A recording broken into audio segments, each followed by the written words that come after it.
আসসালামু আলাইকুম and hello everyone, welcome back to my channel. আজকে বানাবো জলপাইয়ের মিষ্টি আচার। তাই প্রথমে এখানে আমি শুকনা মরিচ কয়েকটা নিয়ে তেলে নিচ্ছি হালকা আছে। তারপরে এখানে আস্ত জিরা আর পাঁচফোড়ন নিয়ে নিব, অল্প পরিমাণে নিয়ে নিলাম। এটা হচ্ছে এখন ভেজে নিব হালকা আছে। ভাজা হয়ে গেলে এটাকে আমি ঠান্ডা করে ব্লেন্ড করে নিব। তারপরে এখানে আমি পরিমাণ মতো পানি দিয়ে দিলাম, তারপর জলপাই দিয়ে দিব। বেশি করিনি, অল্পই করছি, যে কেমন হয় না হয়, কিন্তু আমি এটা প্রতি বছরই করি, আল্লাহর রহমতে ভালোই হয়। তারপর এখানে আমি লবণ দিয়ে দিলাম, তারপর হলুদ দিয়ে দিলাম। হলুদটা অপশনাল, দিলে দিতে পারেন, না দিলে নাই। তারপর এখানে আমি এটা ভালোভাবে সিদ্ধ করে নিব। জলপাইটা খুব ভালোভাবে সিদ্ধ করে নিতে হবে, কাঁচা থাকলে ভিতরে কিন্তু একদম ভালো লাগবে না। তারপর এটাকে দেখলাম সিদ্ধ হয়ে গেছে কিনা, একটা চাকু দিয়ে কেটে দেখলাম।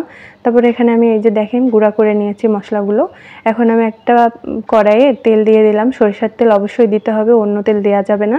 সরিষার তেল দিয়ে ওটাতে হচ্ছে পাঁচফোড়ন দিয়ে দিলাম অল্প, তারপরে জলপাইগুলো দিয়ে এটাকে নাড়তে হবে, মানে থেতো করে নিতে হবে সব জলপাইগুলো। আস্ত থাকলে তো ভিতরে ভালো লাগবে না, খেতে টক লাগবে। তারপরে এখানে আমি চিনি দিয়ে দিলাম, তারপরে সেই গুঁড়া করা জিরা গুঁড়া আর পাঁচফোড়ন আর হচ্ছে শুকনো মরিচের গুঁড়া, এগুলো দিয়ে এখন লবণ দিয়ে দিলাম। এটা অপশনাল, আপনারা দিলেও দিতে পারেন, না দিলেও সমস্যা নেই। এখন এটাকে নাড়তে হবে। নাড়তে নাড়তে যখন আপনাদের মন মতো কালার এসে পড়বে তখন আপনারা নামিয়ে নিতে পারেন। এখানে এই পর্যায়ে এসে আপনারা কিন্তু মিষ্টিটা চেক করতে পারেন। অনেকে আছে বেশি মিষ্টি খায়, অনেকে কম মিষ্টি খায়। তো আমি হচ্ছে এখানে আর চিনি দিলাম না।